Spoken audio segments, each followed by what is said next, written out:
Hello and welcome to the questions and answers and the announcement of who is going to win the 1000 subscriber giveaway. So it's been a week and you've been very busy with all your questions.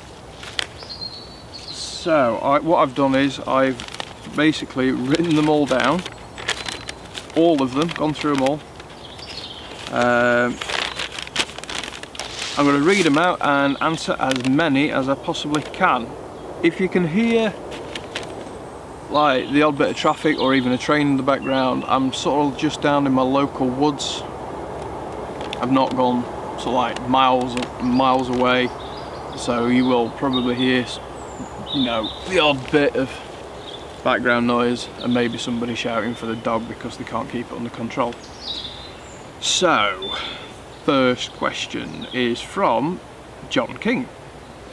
Have you considered making a full-time living from self-camping and bushcraft via your current link to YouTube? It would be nice. I'm not going to say it wouldn't be. I think it would be difficult. Maybe in the future as I get more and more subscribers. I do monetize my videos, so I get a little bit, and I mean a little bit of revenue that comes in from the advertising. It's not much. For example, for this quarter I might get 60 quid, just as an example. So that's, well, really be 4 months. So yeah, like I said, it'd be nice. I do a few other things, so you know, I do teach bushcraft and survival, or I've more or less just started doing that sort of this year. I've just been booked for an event in October, which is going to be like a bushcraft show. It's not the bushcraft show, but it's a bushcraft show in the sort of like in the Midlands. I'll give more details about that at another point, but yeah, it would be nice to have something, you know. I mean, it'd be lovely to be able to make a living out of this. One of the things I have done is I've signed up to Patron. So if you've been watching these videos and you're really enjoying them and you'd really like me to make more, and you'd like to see me go out to different places in the UK and even perhaps abroad, and you're happy and willing to support the channel and what I do sort of financially, it doesn't have to be much, you know, it could be anything from £1 or $1 to whatever. There's a link below in the comment box. Go ahead, do that, it'll be very much appreciated, and it will, all the money from that will go towards the channel. You know, I'm not going to be like going on a 3-course luxury dinner thing, ain't me anyway, but you can do that. I did set that up a while ago. I've not really said anything about it. I just thought I'd let people maybe find it first if they did or not, but nobody seems to have. So seeing as though you asked that question, I thought, you know, it's a good time to maybe say that. So yeah, Patreon at the bottom there. Yeah, that'd be great if any of my subscribers would like to do that. So yeah, John, I hope that answers your question. So next question is from Jeremy Craw. I hope I've pronounced that right. If money was no object and you could have any knife, what would it be? If not a knife, what piece of kit or gear would you dream of having one day? Yeah, good question this. I think it would probably be a Land Rover Defender. I've always liked Land Rovers. I don't currently drive, so I have to get public transport everywhere. I am hopefully going to be doing my test this year, yeah, at 34, which, you know, I've left it a bit late, but hey ho. But yeah, that would be my dream bit of kit. I would consider that a piece of kit because it's a vehicle that would allow me to get to more remote places, especially like up in Scotland or Wales. I could even take it abroad, and yeah, that'd help. And again, it's sort of like for the channel, and it's for what I do, so I would consider that vehicle as kit and gear. So yeah. Team AG Survival. What is the one aspect or skill in bushcraft/survival that is a weakness or overwhelms you when you think about learning it? I've given this a lot of thought. Up until recently, I think the thing that I've probably been struggling with was bow drill, fire by friction, which if you're watching this, then you're asking this, so you've obviously seen I did the bow drill last week. I've been given it a few more goes, and I've cracked it every time since. So I think I've cracked that. I can't really think of anything that particularly overwhelms me. I've got a sort of mindset where a challenge is something I actually quite enjoy, a relish. I really get determined, and I'll practice and practice.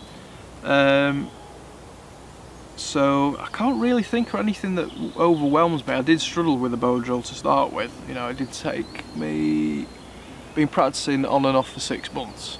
I had to go years and years ago when I was doing some training, but yeah, it was probably about the one thing that I couldn't do.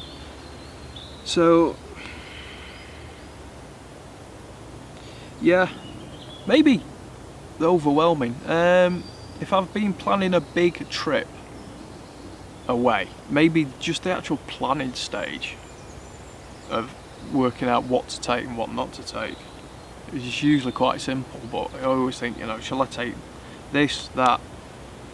Then you're sort of like boiling it down to weight and do you really need it and all that stuff, but maybe that. But yeah. Okay, Matt Snowden. If you could video bushcraft and survival anywhere in the world, where would it be and why? There's loads of places I'd like to go. Canada is definitely one of them. Norway, Sweden, Russia. That's pretty much all the northern sort of like hemispheres. Places like Australia, there's some, there's Indonesia. There's loads of places. It'd be nice to go and meet people, meet local indigenous people and tribes. I'd like to go and maybe film with them. That'd be awesome. If I could go out for a few weeks or even a month or two to various different places, and learn off indigenous people, that'd be great. Out of all of them, where would I? Maybe Canada, just maybe for the vastness of the wilderness and the size of the forests out there. That'd be, yeah. Okay. J. Cowles, hope that's right. I feel that we borrow from the earth. Sorry, I'll start again. I feel that we borrow from the earth, from the next generation. Sorry, it's my writing. Which generation has inspired you more within bushcraft? I suppose a generation would be probably a lot of the pioneers that went over to America and Canada, especially Canada, in the sort of like early 1800s, that were really starting out to explore those areas. I'm terrible at remembering names, but there was a guy that surveyed most of Canada, and he did so with the aid and guidance of the Native Americans out there, and he learned. There's one or two, and they learned how to live and survive and thrive in those conditions, because they were like nothing they'd ever experienced on Earth, and they became renowned, you know, in their field of surveying. So yeah, that's one generation that, you know, they went out there and, you know, they didn't have a clue what they were doing to start with. You know, a lot of them had been brought up, they'd been well educated. Some of them were from poorer backgrounds that had managed to get into apprenticeships and build their way up. But yeah, that's one generation, I would say. And then you've got to say, you know, the generation that bushcraft really originates from, and then that could be our own indigenous people here in Britain.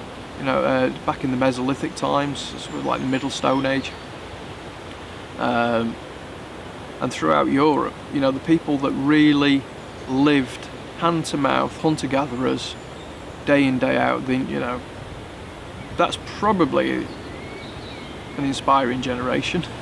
Well, there is an inspiring generation because they did it, they lived it. You know, a lot of us now that, you know, we go out, we choose to do these things. We live in a modern world, we've got modern conveniences. We can go out for, you know, 2, 3, 4 days, you know, longer, but then we come back home. You know, we've always got that safety net of coming back home. So yeah, so there's two generations, a little bit more modern, and then the original bushcrafters. Okay, Ellis Holcomb, what is the best season you prefer to camp in? All of them. I know that's an awful thing. I was on the way in, I was actually thinking about that question. I mean, spring's brilliant, it's really nice spring. I mean, you know, all the leaves are coming out now, the bluebells are out, can't see them behind me here, but you know, everything's fresh. So I mean, spring's great. Summer, you know, you've got slightly better weather, you know, less chance of rain, although in Britain it rains pretty much all the time, although it has been extremely dry this spring. We've hardly had any rain through April, which I'm thinking we're going to have a rubbish summer. We'll see. If we don't, we're going to have a drought. I mean, the autumn is great, you know. I suppose spring and summer, you know, at nights you've got, it's cold enough at night that you warrant a campfire to keep you warm. And then the nights are a bit longer, which are quite nice.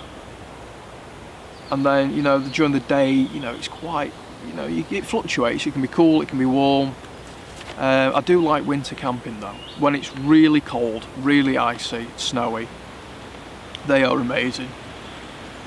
Excuse me. I mean, that is you know, it's a test of your skill and your observation of not just your environment but of yourself as well, recognising signs of things like hypothermia, the early onsets of hypothermia.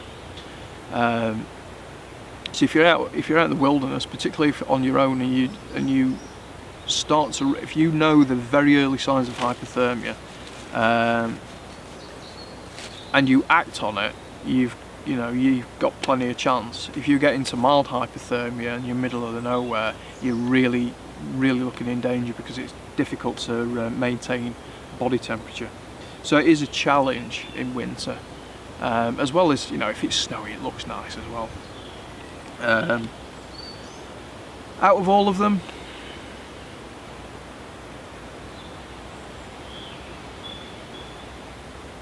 maybe the autumn. Yeah, I'm going to go for the autumn, because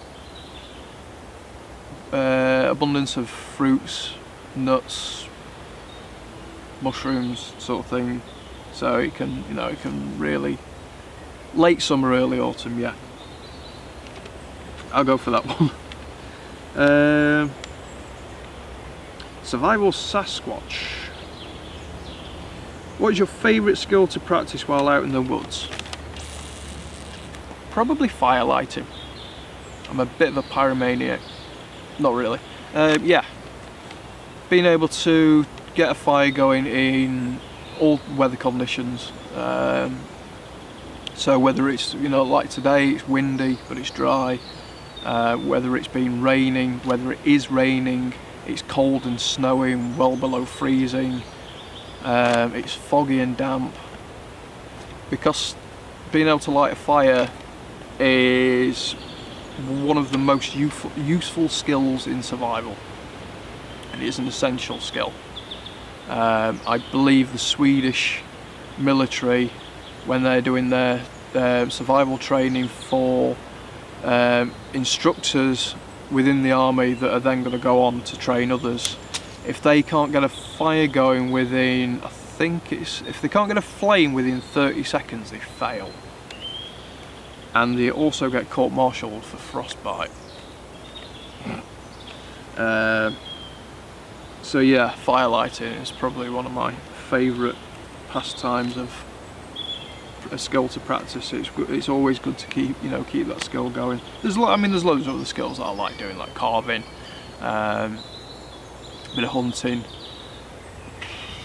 plant identification, mushroom identification. There's loads of different things, but yeah, firelighting is probably my top one. So I'm going to answer 2 questions in one go here. So this question, the question from Jennifer Lee and Mr. Kiwi Jimmy. Mr. Kiwi Jimmy, I will answer your question by answering Jennifer Lee's question. Do you have a girlfriend? Yes. Sorry to disappoint you. No, I'm being presumptuous. Yeah, I do. We've been together now for 13 years. Well, coming up 14 years. Yeah, so yes, I do have a girlfriend. So sorry to disappoint Mr. Kiwi Jimmy with his question, or do you have a girlfriend? So Adam Wentz, what are your plans for future videos, and if you could do a video on anything anywhere in the world, what would it be about and where? So I sort of answered this question with Matt Snowden's question, but you're asking if I can do any kind of video anywhere. There's a stupid dog barking somewhere in the background. I suppose it would be with indigenous tribes. It'd be nice to do. I mean, there's quite a few. So it's like, where do you pick one if you're picking one? If I was doing an indigenous.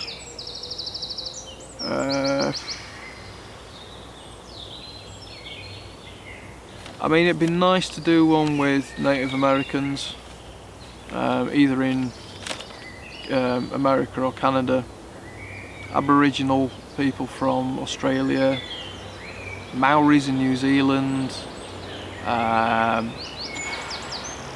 people in Indonesia.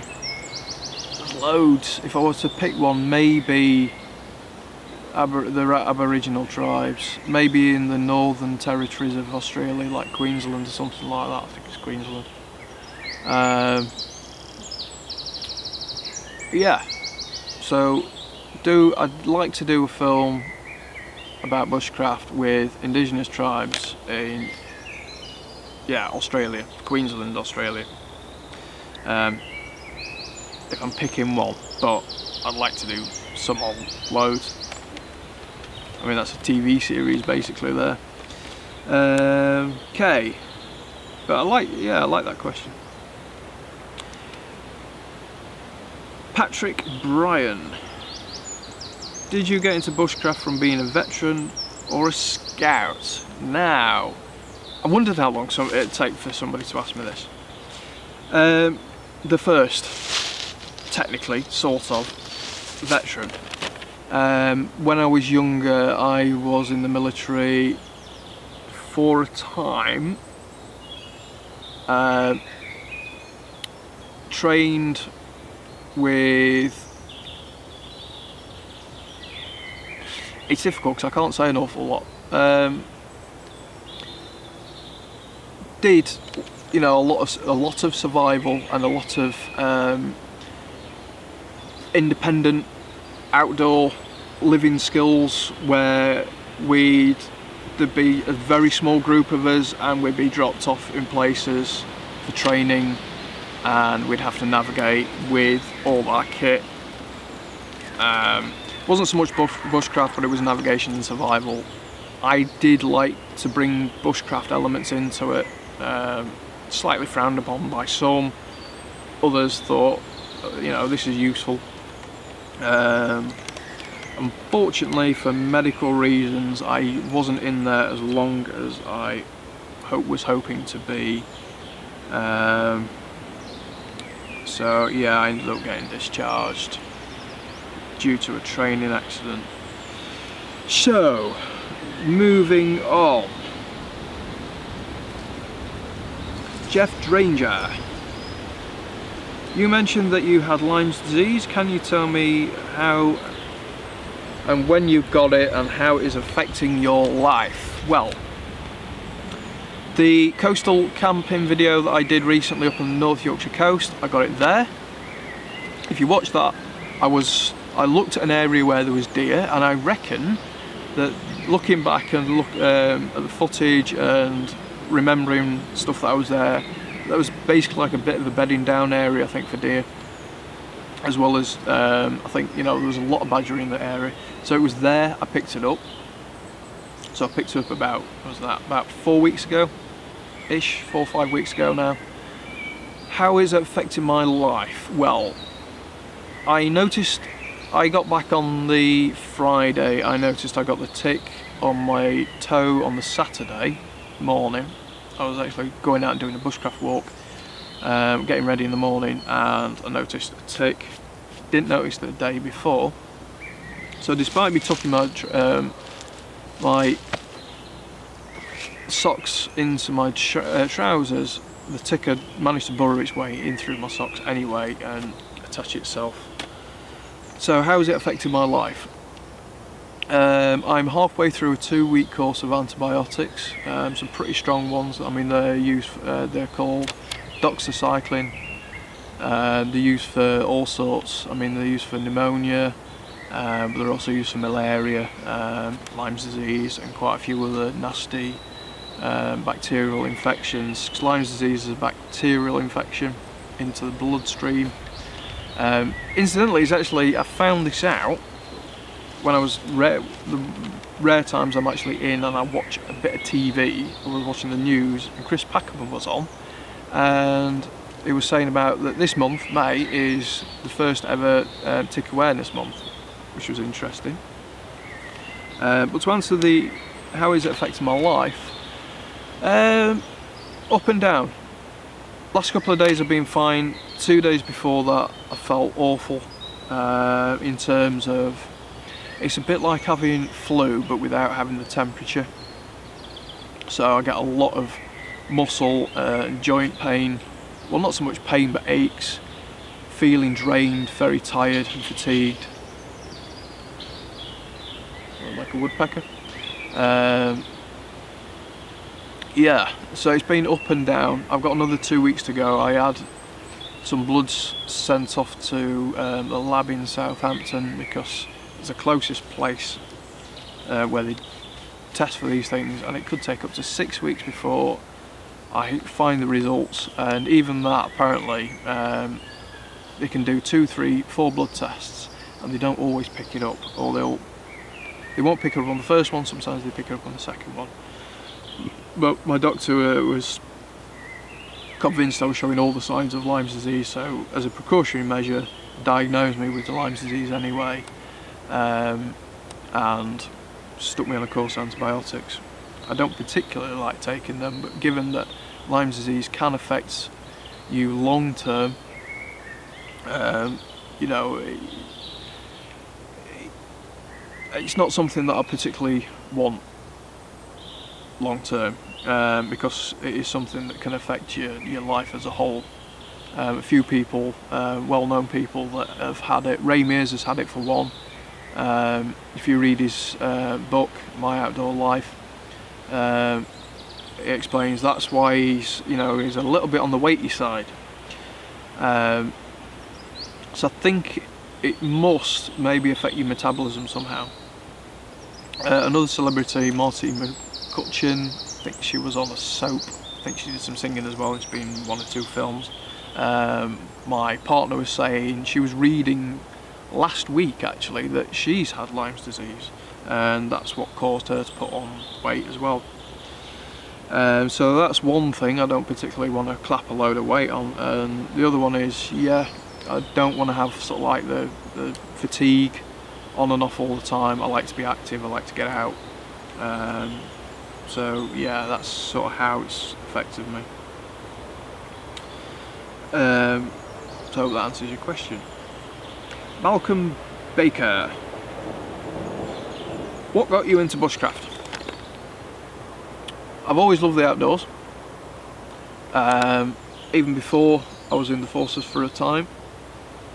My parents and my mother particularly used to take me out hiking when I was really young. We'd go out into the Peak District, and we'd sort of like go up Kinder Scout, Mantor, Win Hill, all the higher peaks in the Peak District. Where I lived, I was basically in the countryside. I lived in a village, just outside of the city, about 7 miles outside of Sheffield. And there was loads of woodlands and fields. My uncle worked on a farm, so I could go out there, and I just spent every summer I would be out and about. And when I got older, our family knew some people who lived on the coast, and I'd go and visit them during the school holidays as well for like 3-4 weeks at a time, and I'd just be out all day from dawn till dusk on the beach. I'd be doing all sorts. I'd be fishing, I'd be foraging. They lived above a bookshop as well, so I got one of my first books on sort of like wild foods. I'm trying to think, when would that be? I'd be about 12, 13 years old, something like that. It's the outdoors has always been a part of my life, and probably what got me into bushcraft in a sense was, so maybe going from that, I mean, it's always been an interest in my life, like the outdoors, nature, but maybe the thing that probably pushed me into bushcraft is being in the military, and then doing survival, and then watching Ray Mears and the Bush Tucker Man. You remember the Bush Tucker Man? Yeah, watching those guys on TV when I was a kid, and watching them, do like pot stands and making fire, and like with bow drill, hand drill, and chucking yourself out on the desert island, all those sorts of things. And so that's probably what made me go down that route, as watching Ray Mears and the Bush Tucker Man. If you've never heard of the Bush Tucker Man, check it out. There should be something on YouTube. It was a military guy. He was in the RAF in Australia, and basically he had this idea. He was flying over an area of the bush in Australia, and sort of like had this thought of what would happen if I crashed here, how would I survive? And he just went on and spent 10 years plus, I think he's still doing it, learning and categorizing all the like wild foods, poisonous foods and stuff that that's in Australia, and there's a lot.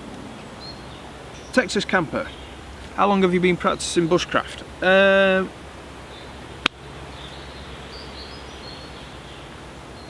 Good question. A long time.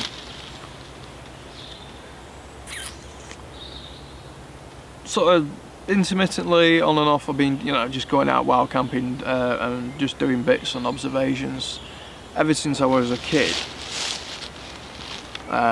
So like probably from the age of like 8-9 years old, I was, you know, building debris shelters, that sort of thing, fishing. Probably more seriously when I was in the military for a bit, and then things, I think life got in the way a little bit. You know, I was doing all sorts. I did work with a wildlife trust for a time. That was actually doing photography for them. I suppose it's been more recently, so it's probably been the last few years that I've really pushed bushcraft as like the forefront of my life. So setting up the YouTube channel, which is nearly a year old now. I think it's a year in next month, next June. So in terms of doing this, a year, but in terms of bushcraft in general, nearly forever, nearly my entire life. I was brought up in the country, so sort of like part and parcel of it, really. Plus I'm of a generation where we didn't have video games. Well, they were, but they were just too expensive and it was too much fun to be had outside. Okay, so JJNX. This is like relating to the video of when I did the bow drill. So why choose sycamore? Why not choose a softer wood as the board? Because sycamore is one of the best woods you can use. It is a medium density wood, so it's not too soft, it's not too hard. That along with willow, pine you can use. You know, pine's a good one. There's loads of different types of woods you can use, from really soft woods to harder woods. You can do it with oak, with bow drill. You're better off choosing the drill or spindle from the same piece of wood, or from the same type of wood at least, or from the same tree as the board, because you want an even wear on them both. If you have a really hard drill and a softer board, then all that will happen is you'll end up just drilling through the board, and you won't be generating enough heat and dust to actually get an ember. So yeah, and the other reason why is when I was walking to that camp that I set up, I came across some really well seasoned sycamore. So that's why I chose sycamore, because it is one of the best woods you can use. Okay, next question. Paul's Bushcraft and Long Distance Walks. That's a long title, although it's not as long as my actual website title, Survive the World School of Bushcraft and Survival. Okay, so what were some of the difficulties you had when first starting bushcraft? Did you find it easy to go straight into the woods to practice, or did you start out trying stuff out at home? I found it really easy going out into the woods. I didn't even think twice about it. Like I say, the village where I'm from, right out in the countryside, there was a big area of woods nearby. Even when we moved from that village to, you know, right onto the edge of town, there was a huge area of woodland. And the city where I live, although I live on the outskirts, I actually now live a bit closer into it, but I can still walk within a 25-minute walk. I'm in the Peak District. So I just go out and get on with it. I don't particularly find going out into the woods hard, even when I was a kid. I mean, I did my first wild camp with a couple of mates in the woods. I was probably about 14, and then the first time I stayed out by myself was about 3 weeks later. So yeah, when I go out and if I try anything new, I like to go out and do it in the environment that I'd be doing it in, rather than doing it at home, because what you'll find is if you're doing stuff at home, it does it makes things easier. I'm not saying it's not the right way to do it. You can practice stuff at home and then practice out, but I find that when you're out in the environment, you're in the elements and you're trying it, then it's a bit more real. So then when you have to do it for real, you know, when you actually really need to do those skills like trying to light a fire when it's peeing it down with rain, or it's freezing cold, or you're trying to build a shelter, the best place to do it is in the environment where you plan to do those skills on a regular basis. So I've never found it overwhelming as such, because I was brought up really with this sort of environment around me. I am a country boy at heart. Okay.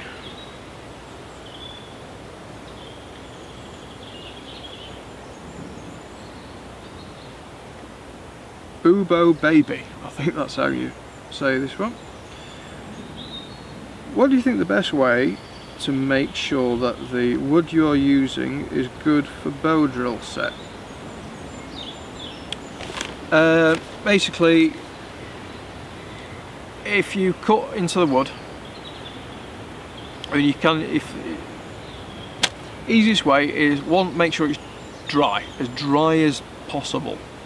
So pick something that's dead standing. Two, I would cut into it, and then just, or if you could take the bark off at least. But the trouble is sometimes if it's, you know, if it's really seasoned well on the outside will be a bit tougher, or sometimes it can be a bit softer depending on the level of decay.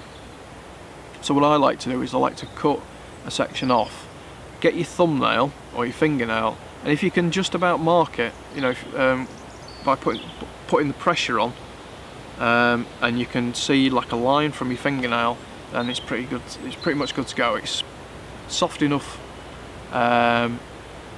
If your fingernail goes right in, then it's probably really punky or rot. But that's the way I would ensure that wood is good for bow drill. Other one is to learn different woods as well. Learn trees when they're living. You know, like we've got beech here. I can tell that from the leaf, but I can also tell it from the bark in winter. And that also helps. And I can also tell it from the grain as well when you cut it, and the colour of the wood. So that helps identify trees when you're using dead wood as well. So there'll be remnants of bark on there, you'll be able to see the structure of the wood itself. There might even be dry leaves on there as well, and incidentally, they're edible. Only early on. In fact, that one's a little bit past 6, it's going a little bit sour. When they're younger, it's not too bad, but when they're younger, they're tasty. Okay, so we are now on the last page. John Sutherland. Natural cordage, what is your favourite method and materials? My favourite method would be really simple. Get your fibre, either it be, I suppose it's probably easy to say, nettle is a really good one. Nettle you can use more in the late summer, early autumn, before, just as it's just starting to die back. Strip off the outside. I'll do a video on it anyway, but it won't be for a while. You strip that back and you can take you break it, and then you can pull the fibres out. Ideally you want to let those fibres dry first, and then what I do is, you know, just say if I've got a length about that long of fibre, for instance, fold it in half and then pinch the fold, and then get the two ends and twist them in the same direction, and then sort of like hold them, just keep twisting in the same direction, and then when you let go of that one, it twists in on it back on itself, and then you just hold the second bit and just keep doing that, and then you can when you get to near the end, you can just add twisting more fibres on each end. That's a really good one. Willow bark. Willow bark is a little bit more difficult, but you can certainly get longer cordage out of it. So you can take like a long withy or a branch from willow, take the outer bark off, carefully strip it all down, do the same thing because it's the inner fibres that you want, but then you have to process it differently. So you want to let it dry out, and then you want to add ashes from the fire, do it that way. But I would say, out of the two of them, for convenience,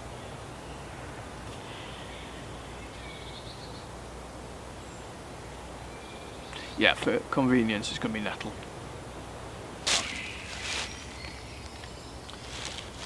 So, Survival Ben asks, where is your favourite camping spot and why? The woods. I do really like the coast as well. You know, the coast can be, a magical place especially when you're camping next to the beach and you wake up in the morning and you've got the sound of the waves lulling you to sleep at night. Can be tricky though, depending on areas. I mean, I've camped even in this country on coastal areas where I did a video last year and it was basically a desert. There was no fresh water at all, and it was really challenging. I ended up having to walk 3 miles into town each day and then walking back out to get water. Partly because I'd not been there for a long time and I was expecting that there used to be a freshwater lagoon there, but because of coastal erosion it's no longer there. It is, but it's extremely brackish water, so can't use it. So yeah, I would say the woods. What's not to like about the woods? You've got loads of natural materials around you. You've got wood for fire. You can string your hammock up. You put a tarp up, you can listen to the birds. There's loads of different foods out here. You've got the rivers that pass through. Yeah, so the woods every time, and they change all the time as well with the seasons. And they change from week to week, so it's always different.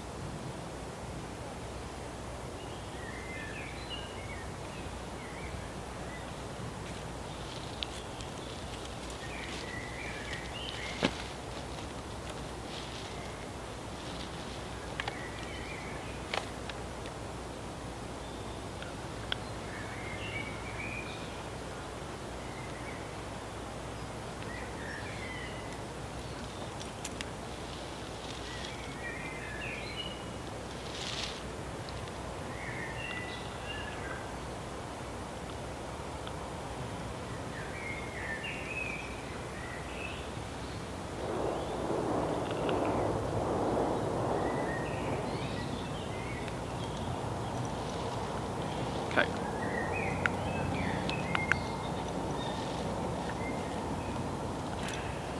So, Lawrence McIntosh, you ask, hi, my question is, what do you feel is your best bushcraft achievement so far? I do like that question. Probably doing the bow drill last week. Say it's one of those skills that I've been trying for a while and keep trying, and then yeah, managing to get that first ember was a really good moment, and then did it again and got a fire going. Well, okay, I think I might be heavier than I thought. So yeah, bow drill is, I would say, is my best bushcraft achievement so far. There's probably other ones, but other achievements, but that one sticks out.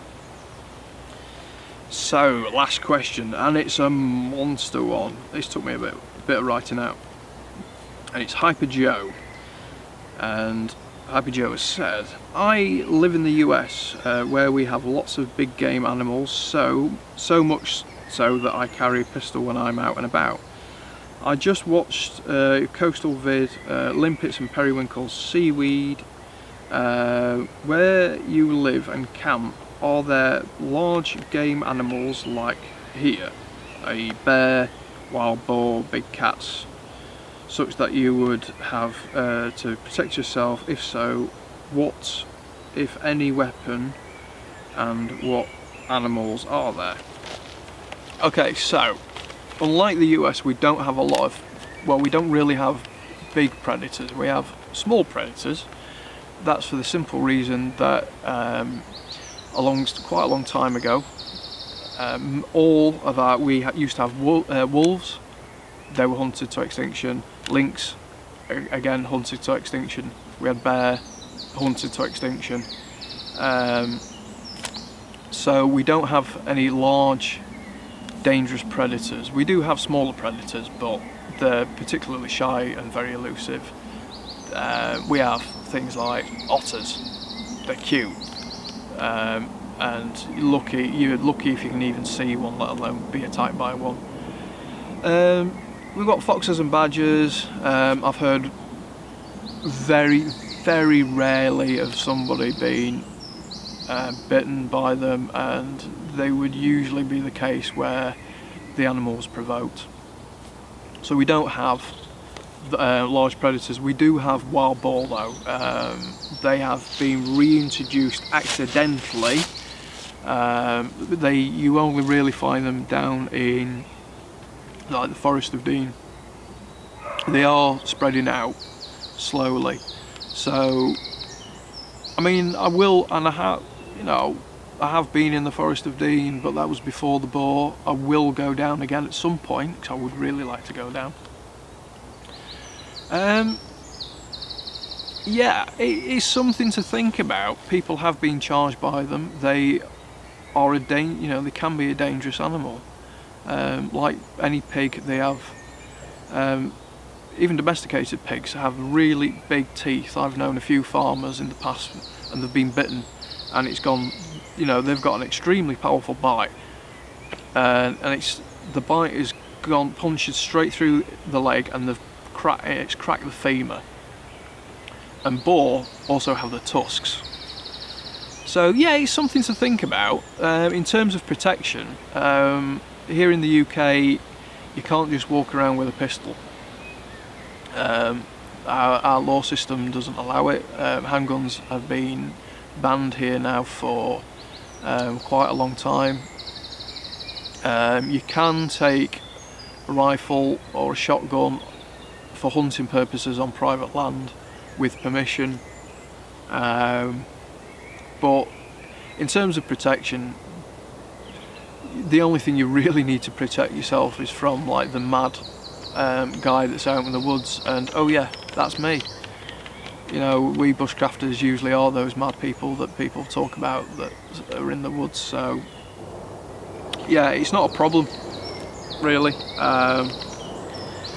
If I was going to go to Canada or the US, I still probably wouldn't take a firearm with me.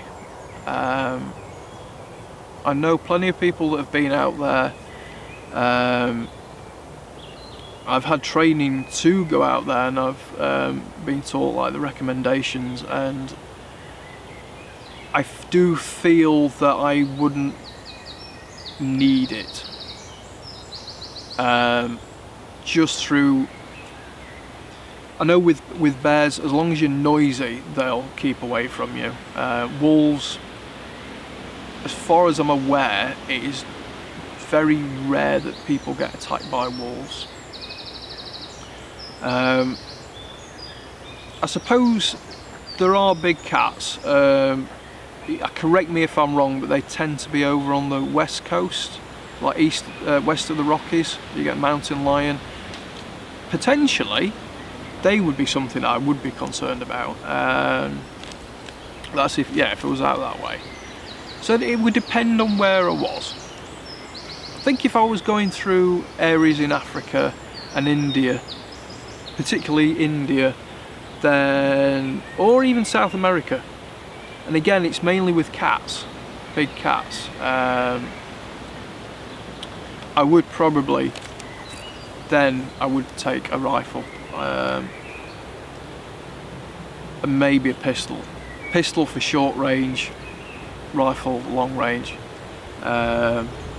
So yeah, here you don't really need it. So anyway, that is all the questions. So I'm going to go through all these again. I'm going to pick out 4 of my favourite questions here. I'm going to tear them off, I'll show them to you, and then I'll put them in the hat, pick one out, and whoever gets drawn out will be the winner.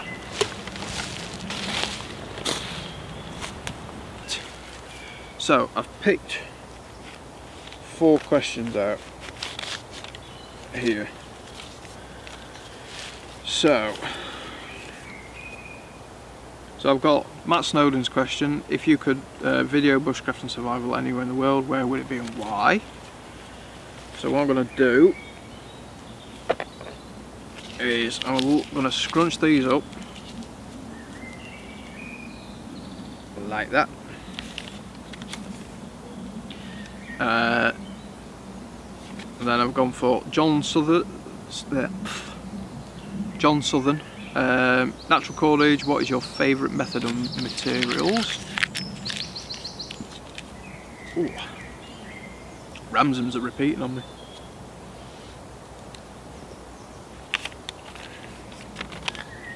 Oh yeah.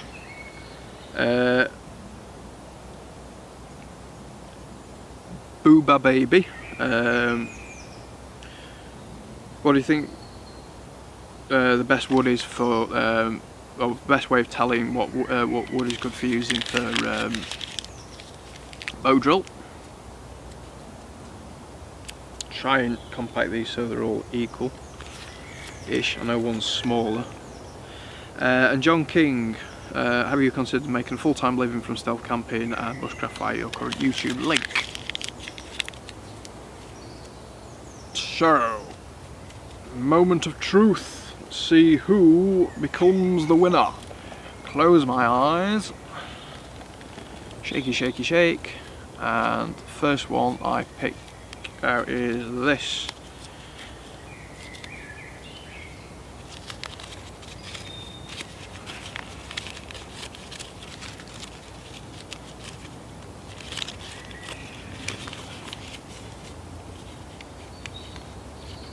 And it is John King. Well done.